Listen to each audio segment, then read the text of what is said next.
హైడ్రా మూసీ ప్రక్షాళనపై విపక్షాల మాటల్ని నిర్వాసితులు పట్టించుకోవద్దన్నారు సీఎం రేవంత్ రెడ్డి. రాష్ట్రానికి తగిన వరద సాయం చేయకుండా కేంద్రం మరోసారి వివక్ష చూపిందన్నారు మండిపడ్డారు రాష్ట్ర మంత్రులు. 317 జీవో బాధితులు దసరాలోపు శుభవార్త వింటారన్నారు. భూ సమస్యల శాశ్వత పరిష్కారానికి ప్రభుత్వం కృషి చేస్తోందన్నారు మినిస్టర్స్. మన ప్రకృతి పండుగలతో పాటు చెరువులను కాపాడుకునే బాధ్యత ప్రతి ఒక్కరిపై ఉందన్నారు లీడర్లు.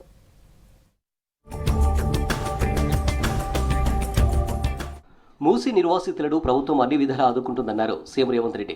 మూసీ రివర్ బెడ్లో ఉన్నవారికి ప్రత్యామ్నాయం చూపిస్తామని చెప్పారు. ప్రతిపక్షాల మాటలను నిర్వాసితులు పట్టించుకోవద్దని సూచించారు. మూసీలో ఆక్రమణలు ఉంటే సిటీ వరద ఎక్కడికక్కడే ఆగిపోతుందన్నారు. హైదరాబాద్లో నీటి కష్టాలు తీర్చాల్సిన అవసరం ఉందని చెప్పారు. ప్రతిపక్షాల కుట్రలను నిర్వాసితులు గుర్తించాలన్నారు సీఎం రేవంత్ రెడ్డి. ఈరోజు మీ దగ్గరకు వచ్చి కలిసి మీ సానుభూతి పొందాలను, లేకపోతే మిమ్మల్ని అడ్డం పెట్టుకొని వాళ్ళ ఆస్తులను కాపాడుకోవాలనుకుంటున్న వాళ్ళ కుట్రలను మీరు ఆలోచన చేయండి. మీరు కాళేశ్వరం మింగడానికి 1,00,000 కోట్లు మీ ఒక్క కుటుంబం మింగింది కదా.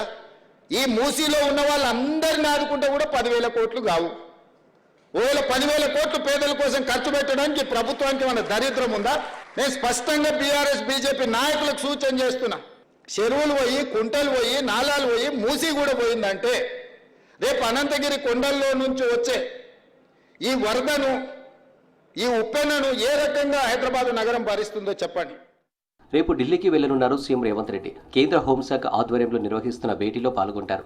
తీవ్రవాద నిరోధంపై ప్రత్యేకంగా కేంద్ర హోంశాఖ అన్ని రాష్ట్రాల ముఖ్యమంత్రులు, హోంమంత్రులు, డీజీపీలతో సమావేశం నిర్వహిస్తుంది. ఇందులో పాల్గొని సీఎం ప్రసంగించనున్నారు. ఈ పర్యటనలో భాగంగా పలువురు కేంద్ర మంత్రులతో భేటీ కానున్నారు. వరద నష్ట పరిహారంపై కేంద్ర మంత్రులతో చర్చించి సాయం పెంచాలని కోరనున్నారు. తర్వాత కాంగ్రెస్ అగ్రనేతలను కూడా కలుస్తారని తెలుస్తుంది.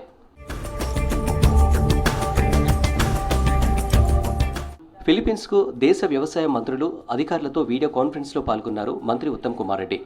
ఫిలిపియన్లకు 3 లక్షల మెట్రిక్ టన్నుల వరకు వరి ఎగుమతి చేసే అవకాశాలపై చర్చించారు. స్నేహపూర్వక, సానుకూల వాతావరణంలో కొనసాగాయన్నారు మంత్రి. ఈ ఒప్పందం త్వరలో కార్యరూపం దాల్చాలని ఆకాంక్షించారు.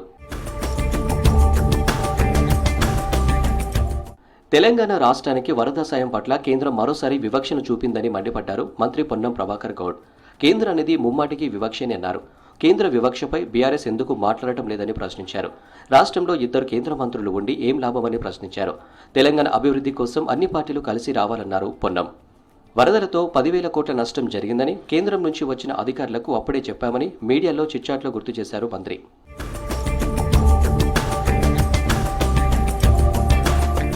రాష్ట్ర ప్రభుత్వం మరో నూతన విద్యా విధానం తీసుకొస్తుందన్నారు మంత్రి శ్రీధర్ బాబు. అందుకు కేబినెట్ సబ్ కమిటీ అధ్యయనం చేస్తుందన్నారు. 317 జీవోతో నష్టపోయిన ఉపాధ్యాయులకు దసరాలోపే మేలు జరుగుతుందన్నారు. ప్రభుత్వ పాఠశాలలను బాగు చేసేందుకు కృషి చేస్తున్నామన్నారు. రంగారెడ్డి జిల్లా చేవేలిలో ఎమ్మెల్యే యాదయ్య ఆధ్వర్యంలో ఏర్పాటు చేసిన టీచర్ల ఆత్మీయ సమ్మేళనంలో పాల్గొన్నారు మంత్రి శ్రీధర్ బాబు.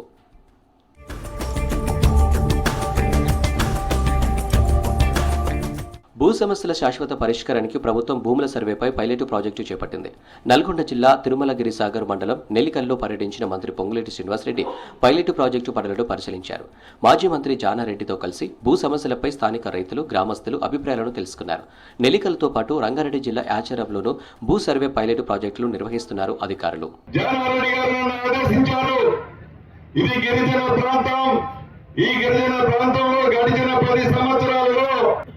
ఆనాటి డబుల్ బెడ్రూమ్ ఇల్లు కావాలని మిగిలింది.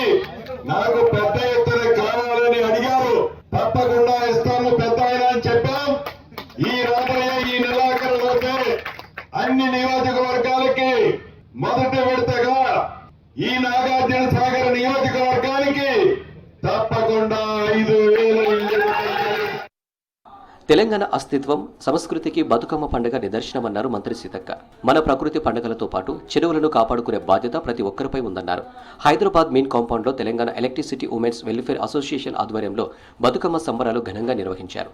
ఈ వేడుకలకు ముఖ్య అతిథిగా హాజరయ్యారు మంత్రి సీతక్క.